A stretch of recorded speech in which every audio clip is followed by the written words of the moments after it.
Will Howard is showing everyone what Ryan Day wants from a starting quarterback.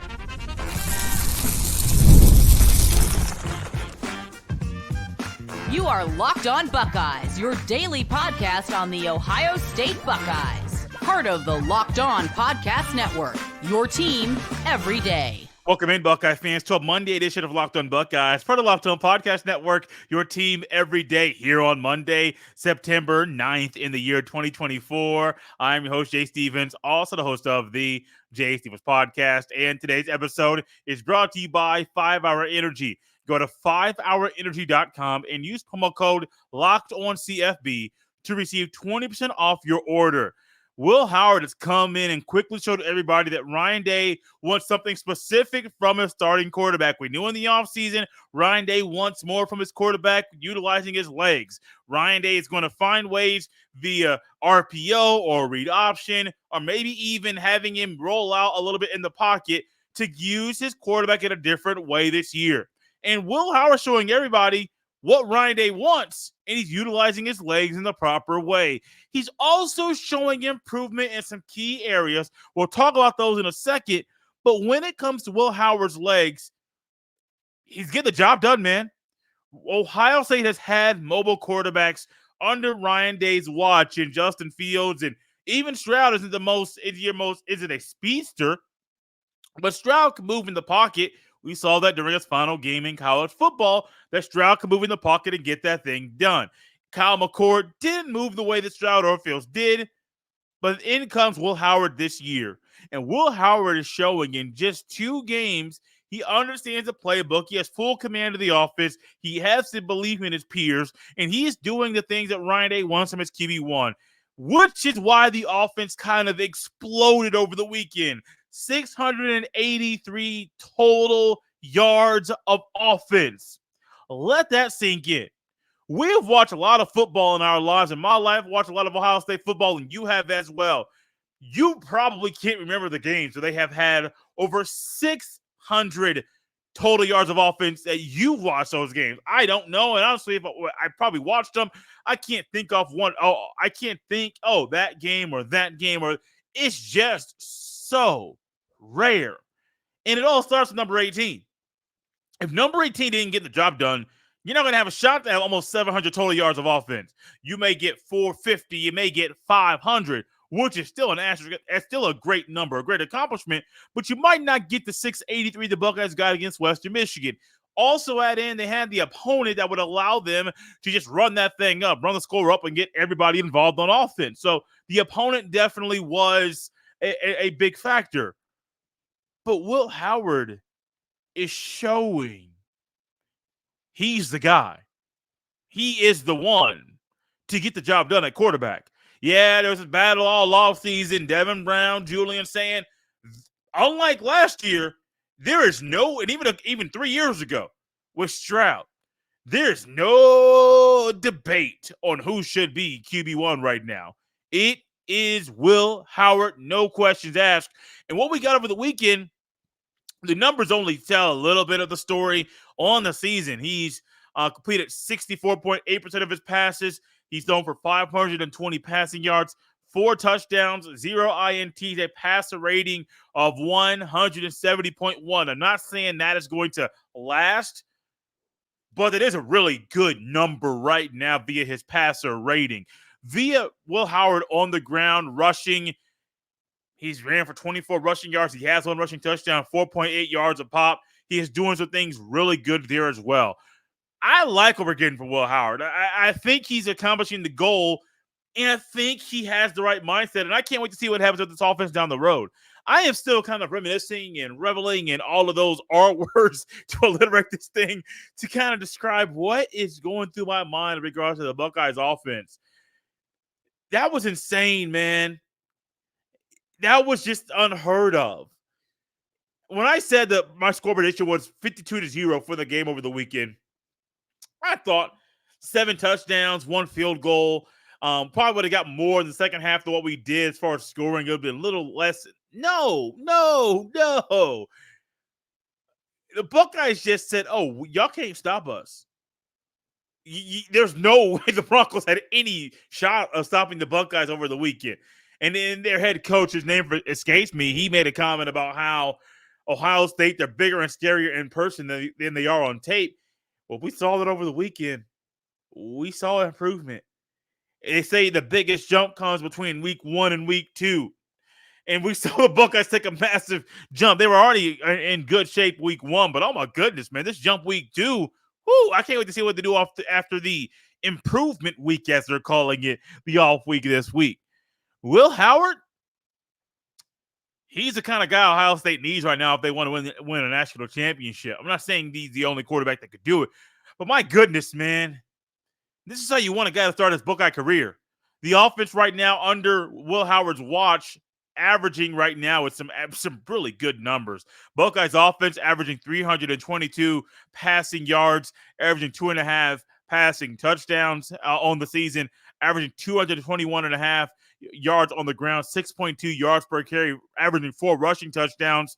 They're going to be hard to stop. We're going to talk more about the run game here in a second, but it's going to be very, very hard to stop as Will Howard continues to build confidence, continues to build chemistry, continues to, not so much rely on Jeremiah Smith in big moments, but when Carnell Tate and Emeka Buka and Brandon Ennis and that four-headed monster at receiver, when those guys start to get a bigger piece of the pie, and all of a sudden Ohio State can run 14 personnel, 1 running back, 4 tight ends in a goal line situation, a different type of heavy set than Ohio State normally utilizes, and they can score in that way, opponents better watch out.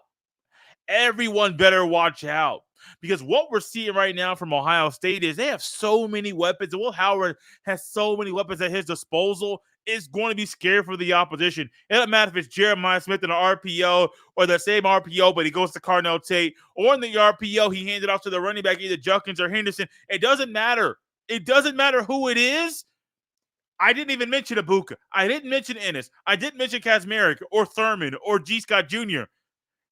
Or Bennett Christian, who scored his first Buckeye touchdown. Think about all of these weapons that Will Howard has and he's able to utilize.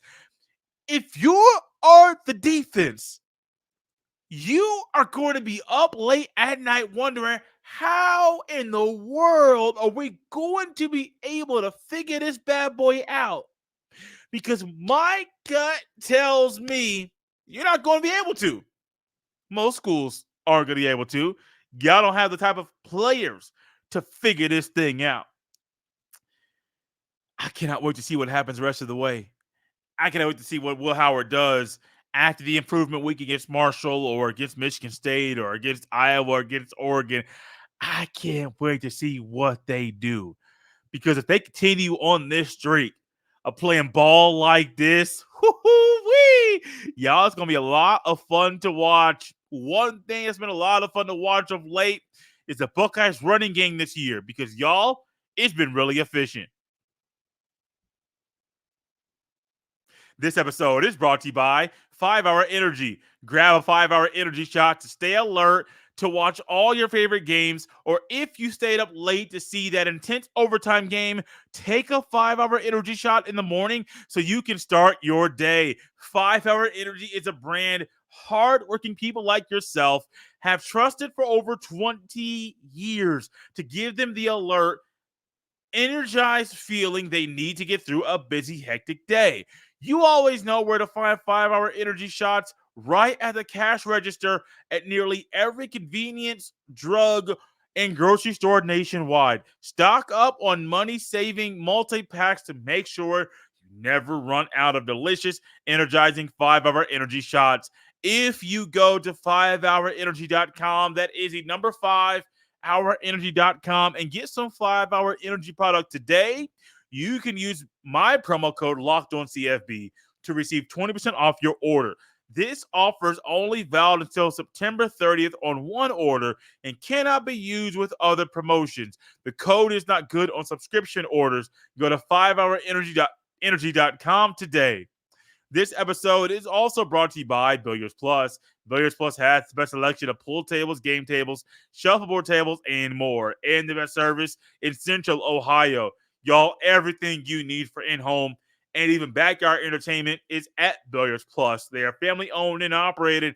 And when you talk to the staff at Billiards Plus, you know you're talking to an expert who won't steer you wrong. No matter the season, Billiards Plus has you covered for all your indoor and outdoor entertainment needs. Kenny, Sarah, and the whole staff will always go above and beyond to give you the best customer service in the industry. Billiards Plus. Visit their showroom on Dublin Central Drive in Dublin. Thank you for making Locked On Buckeyes your first listen every day. Ohio State's run game this year has been different. You got guys that are healthy. You got guys that are making up one of the best backfields in the entire country, which helps and adds to how efficient Ohio State's running game can be this year.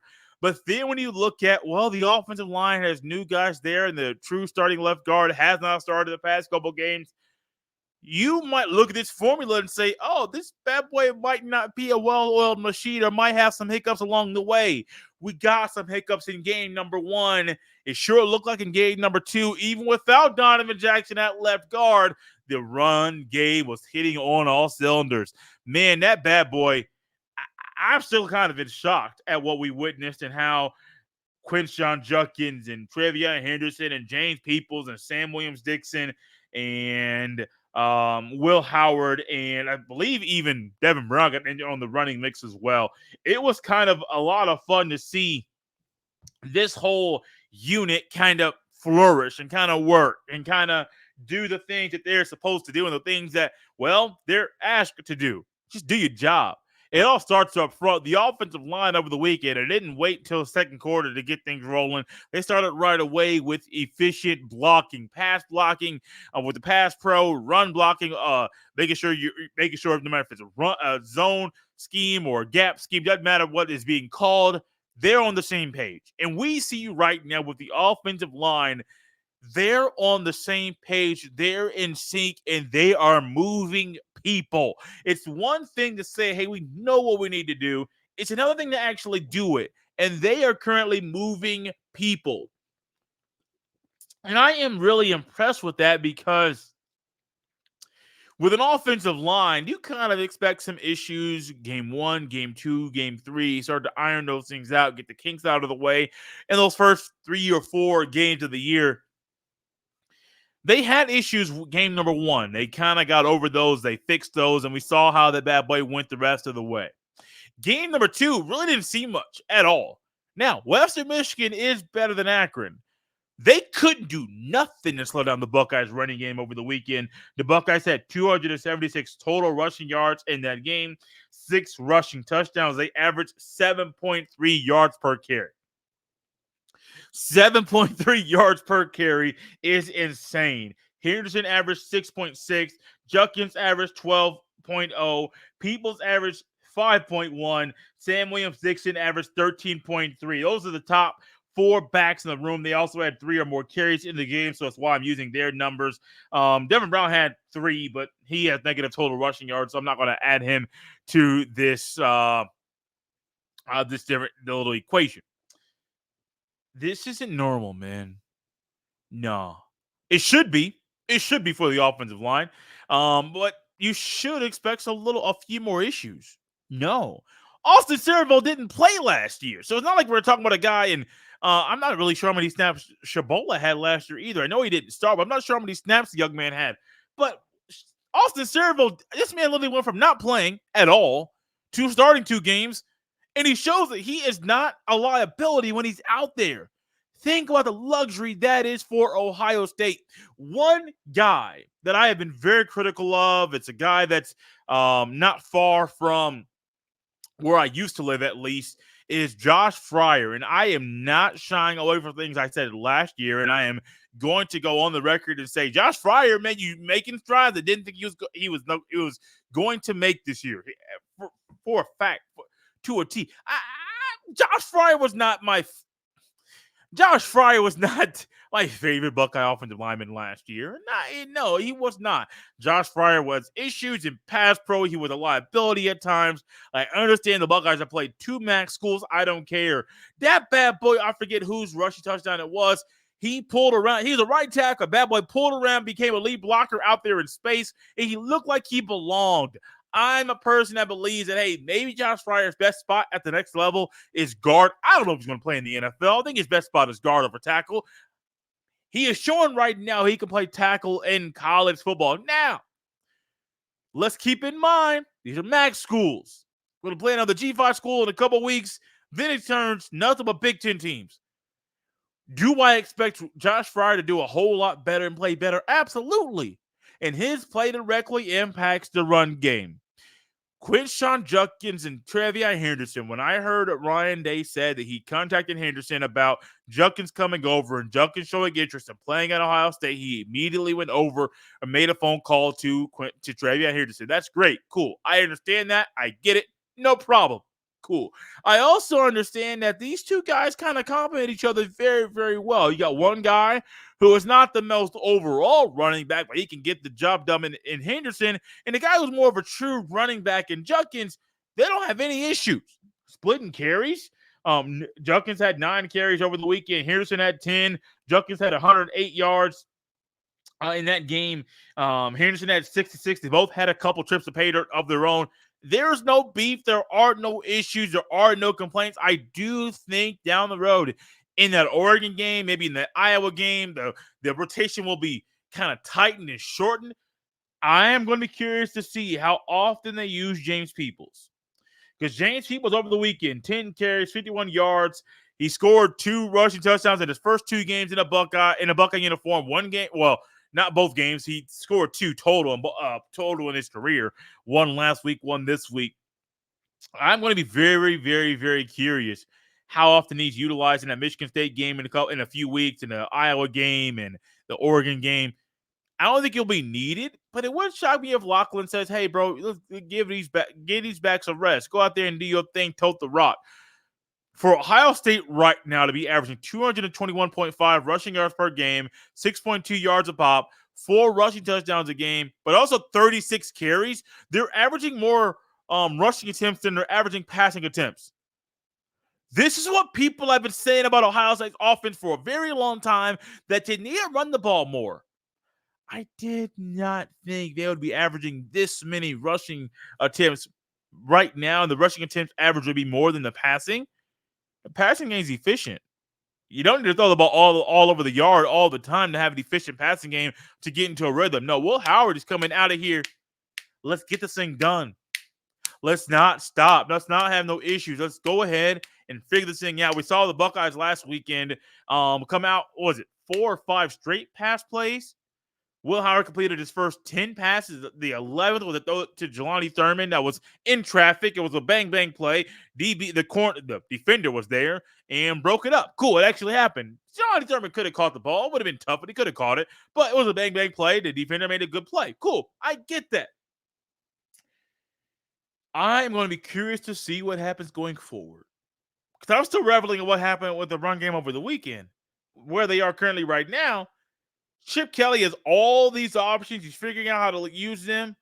If I am Oregon, if I am Marshall, if I'm anybody on the Buckeye schedule, y'all better watch out. Y'all might also want to watch out not only because of the guys in the backfield, but because Ohio State might have 4 linebackers that could play on any down. This episode is brought to you by Ibotta. Are you taking that dream vacation this summer, but dreading the cost? With Ibotta, you get cash back on all of your purchases, so you can spend more time making memories this summer and less time dreaming about them. Ibotta is a free app that lets you earn cash back every time you shop. Earn on hundreds of items from groceries to beauty supplies, even toys, so you can make sure you're beating inflation no matter what you're purchasing.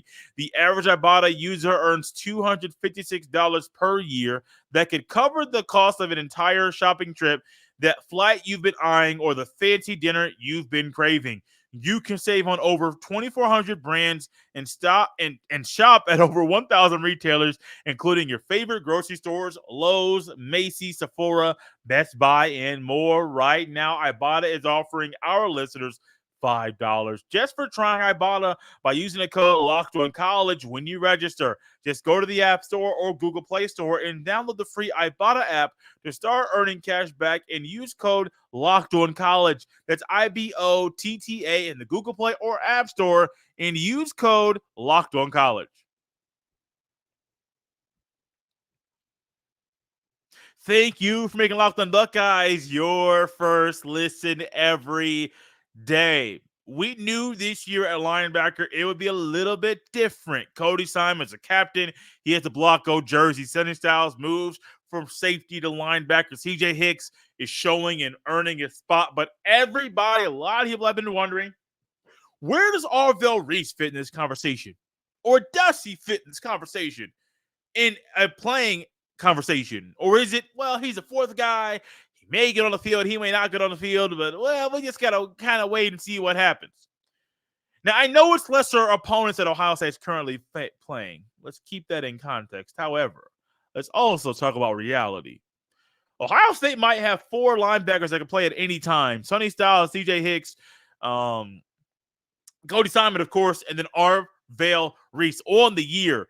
Sonny Styles is the second leading tackler for the Buckeyes. He has 10 tackles so far this year. CJ Hicks has 8, along with 1 tackle for loss, which was also a sack. You also have Arville Reese with 7 tackles and 1 TFL. And then Cody Simon, who's only played in 1 game, has 3 tackles, 1 TFL, 1, which was also a sack, and then also 1 pass breakup. And that 1 pass breakup, y'all, that should have been a pick over the weekend. Like, legitimately, that was in his paws.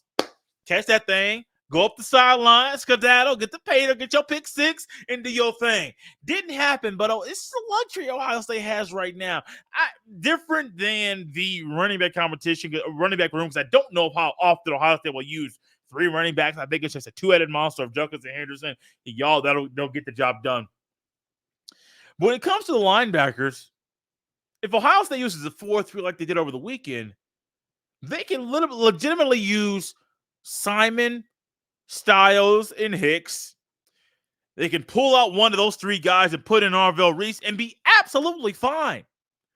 Now, the difference is Arville Reese is 4th. He's kind of in that Brandon Ennis spot.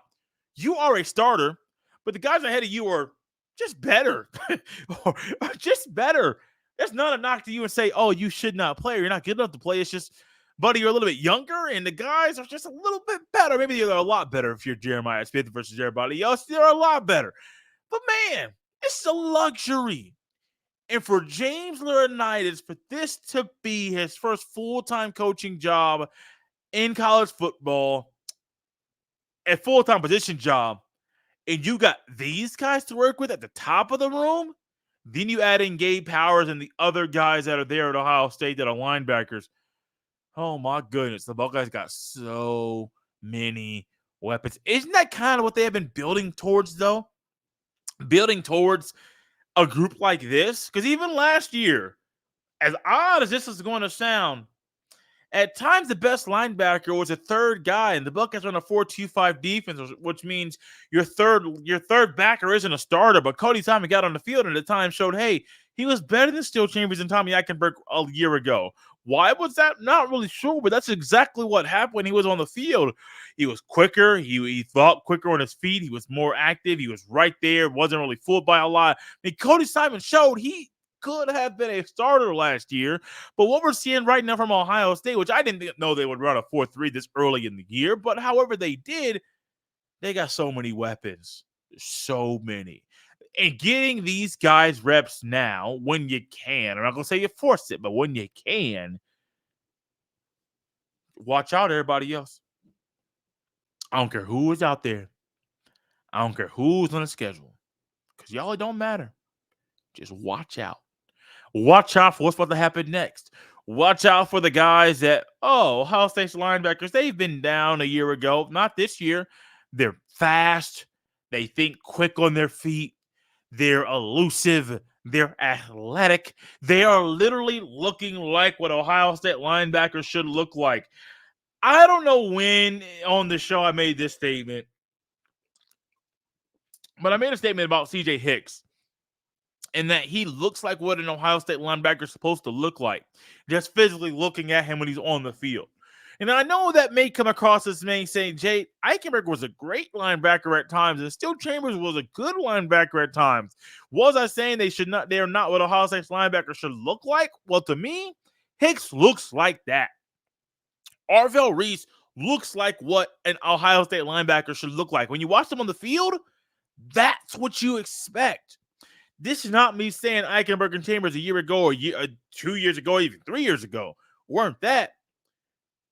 When you look at the best linebacker play over the past 10 years, don't even go back to the Tressel time period, over the past 10 years, there's a specific time, a specific coach that had the best linebackers during the time period. His name is Urban Meyer. There was a specific look, a specific feel, a specific thing your eyes saw, a specific way you saw them move when they were on the field. And I think right now we're getting back to that. This ain't no knock on Baron Browning or Pete Werner or anybody else. Justin Hilliard, too, who battled injuries but still was one of the better linebackers in 2020 at the end of the season. That game against Northwestern in the Big Ten Championship, I will say this forever, he was the best linebacker in that game. I think it was a time when they actually ran a 4-4, which is unheard of normally by Ohio State, but they ran a 4-4, and Hilliard got out there on the field and had interception in the end zone, and Hilliard was a lot of fun to watch. And he was, as great as he was during some of those times, no, they're not what I think about when I think about a great Ohio State linebacker. Werner was really good. Hilliard was really good. Shazier, better. Now, he's one of the best ever to come through Ohio State to play linebacker. I'm not saying that that's the standard, but you get what I'm saying. There's a look, there's a feel, there's a way you see them move. There are certain characteristics that I think about when I think about what an Ohio State linebacker is supposed to look like. It's supposed to feel like when he's out there on the field. Hicks and Reese kind of fit that description. And I can't wait to see what they do next as far as what Ohio State does over the next few weeks. Because when they're playing over the weekend, I know the numbers say one thing, but y'all, it's just going to be so much fun to watch these guys develop. Not just thinking about what they did against Western Michigan, but watching them develop over the next few weeks and months during this season. Thank you for making Locked On Buckeyes your first listen today. Now go check out the Locked On College Football podcast. From NIL deals to never-ending conference realignment rumors, Spencer McLaughlin gets you ready for an exciting season on the gridiron. You can find the link to Locked On College Football in the description, so y'all don't need to search. Part of the Locked On Podcast Network, your team every day. You can follow me on Twitter at jstevens07. Send every email to jstevens317@gmail.com. We're out of here, Buckeye fans, on a Monday. We'll see you next time.